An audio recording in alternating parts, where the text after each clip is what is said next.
Okay, can I read my little Well, spiel? hold on, no, you can't. I just look at it. And this is the first time I've seen her since she signed the lease on May I 5th. don't care. Okay, Because you're just gonna talk over each other. And when you talk over each other, I'll be honest with you, I'm not even listening. You guys just want to argue with each other. And quite frankly, I don't have the time today to hear all this. actually talk, Not the way you two are acting right now, because you're both acting like juveniles. Your name, please?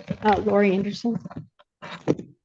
I went back and reviewed the record. What is clear in this case is I specifically indicated to both parties that they needed to be here in person. And she is not here and the like. Did receive an answer. What is your claim? This is for termination of tenancy. And a judgment, sir. Do you want me to read my How much are you claiming is owed? $1,139.94 as of today? Hang on, 4,000. $139.94. All right, and that is for? That is for nervous July rent, which is The amount of how much? $330 plus late fees, which are $25 a day. So I calculated. Can't do that. No late fees? All right.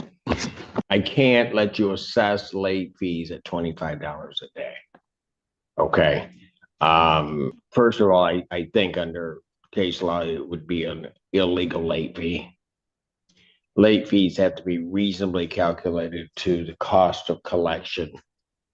That's not an exact science, but they certainly cannot be what would be called liquidated damages, which those would be.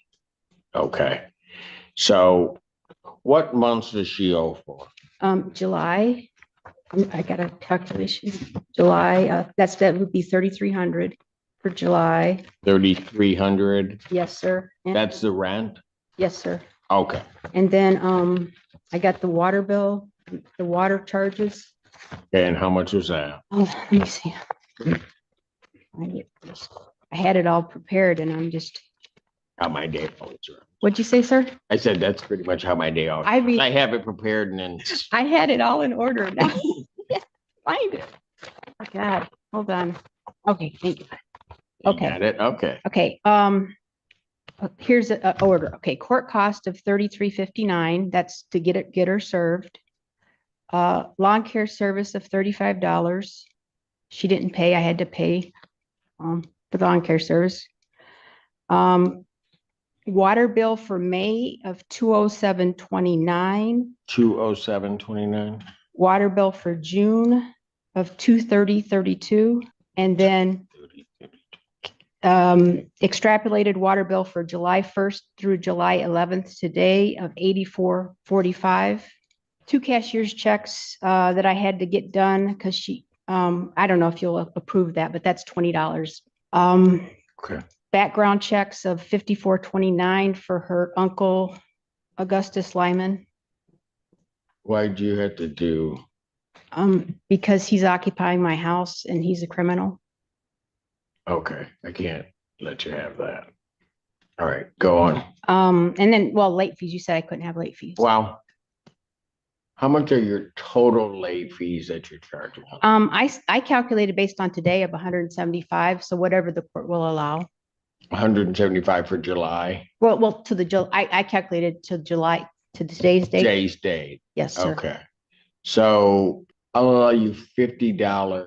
Well, your monthly rent is $3,300. Yes, sir. I'll allow you $100 in late fees. Okay. Okay. Thank you. So what you need to do, and I will approve that judgment. Why don't you raise your right hand for a moment? Do you solemnly swear or affirm all the testimony that you have given and will give is the truth, the whole truth, and nothing but the truth, so help you God? Yes. All right. And was there a lease on the premises? Yes, sir. But you're terminating the lease based on. Okay. Can I read my little Well, spiel? hold on. No, you can't. I just look at it.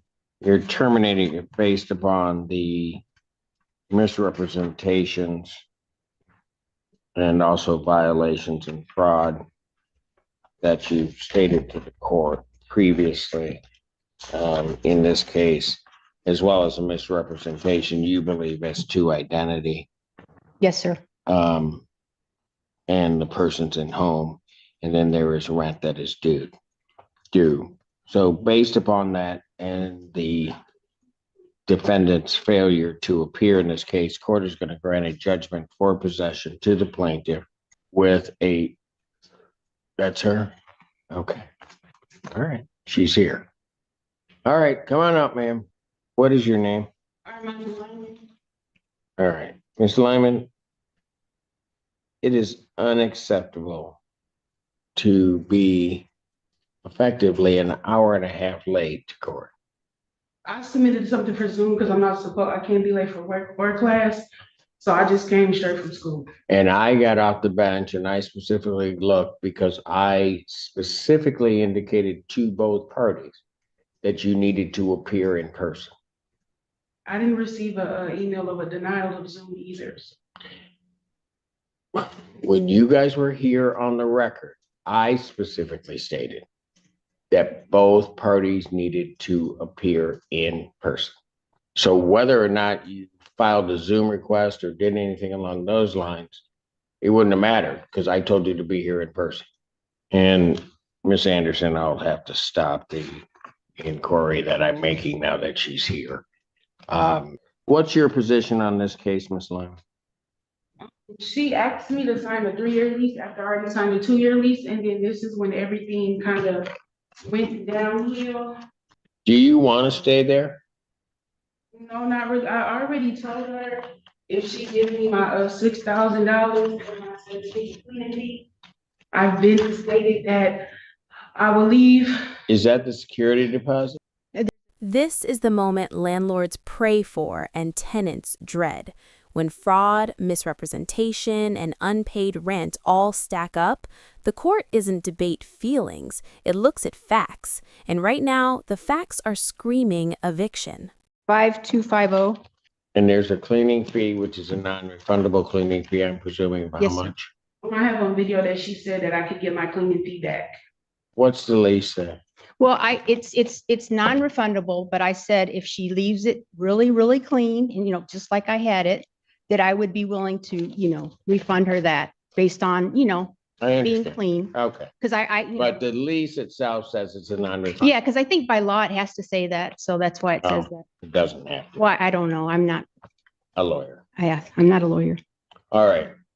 So otherwise, well, two things. First of all, with reference to I understand the oral representations that were made regarding the cleaning fee, but the lease would indicate that it's a non-refundable cleaning fee. Yes, sir. So, Because I thought that's what I was supposed to. and then with reference to the security deposit, that security deposit is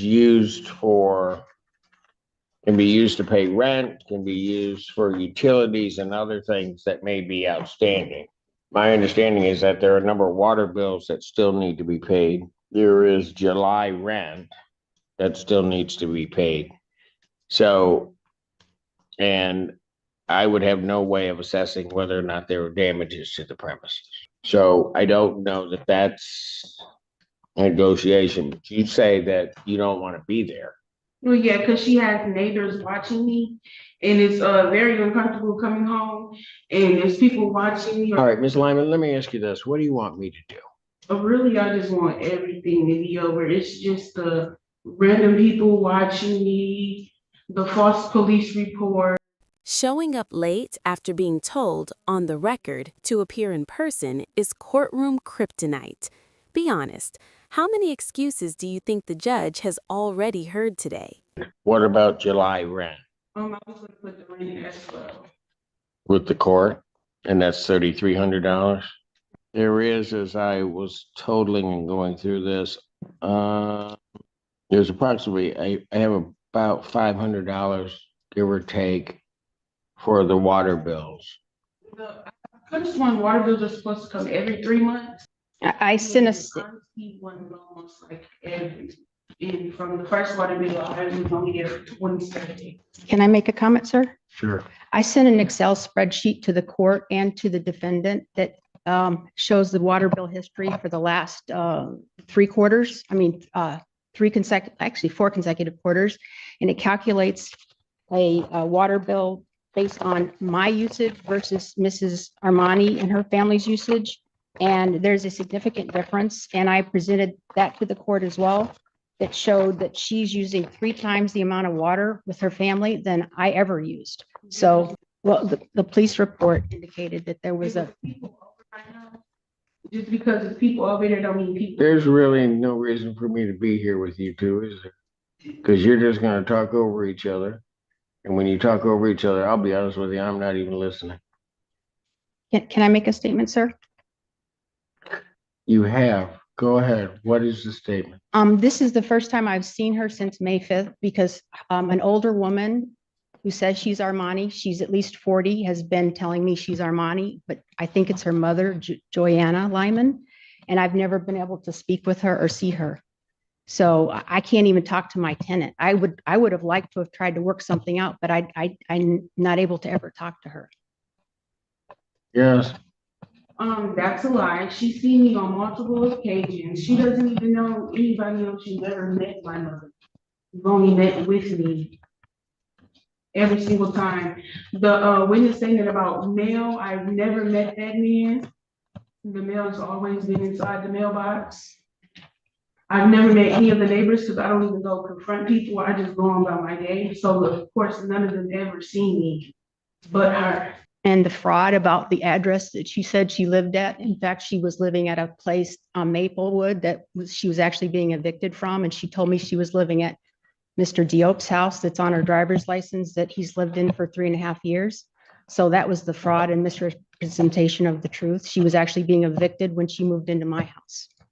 And I didn't know this. Well, there's a difference. Does she represent that she wasn't being evicted? Well, she said that she was living at Mr. Diop's house, who's been there for since 2021 and says he's never rented to her. So that's What do fraud. you people want me to do? You guys just want to argue with each other. And quite frankly, I don't have the time today to hear all this. Because this is just a mess. You guys can't get past your personal animosity toward each other to even look at this whole thing rationally. Judge, the phone number on her application was disconnected. I've not ever been able to call her and talk to her. For 2.5 months, it's been another lady talking to me on the phone and in person. I've never been able to talk to my tenant. We could have worked this out if she was actually talking. Not the way you two are acting right now, because you're both acting like juveniles toward each other. You guys can't talk to each other. I want to talk to her, not her mother. Yeah. She asked for a past address. 9090 is a past address. I never told her that I rented from the lease. Why do I care? The application has 9090 on it. You're just gonna keep showing it to me, so I gotta try. I just want honesty. She's only been talking to me. You guys can't even resolve this, can you? I don't even have her number, sir. You have my number. I don't have a number. You don't talk to me, sir. 8335 is my number. You don't talk to me. I've You never. know what? Both of you go sit down. This is where written contracts crush verbal promises. Courts don't care what someone said, they care what's signed. And once the judge goes back to the lease, the tenant's leverage starts evaporating fast. Tuesday, oh joy, and then I'm inviting her back. So, go ahead. What time on, it's 9 o'clock this Tuesday, the 15th? Final settlement conference, July 15th, 2025, 9 a.m. That's in person. You need to be here. I will be waiting in courtroom A to hear your case and other cases with bells on. The rent, since the mortgage is due, can 9 a.m. on the 15th. I am not making a decision today. You are to put the $3,300 in the court escrow. Thank you. thank you, sir.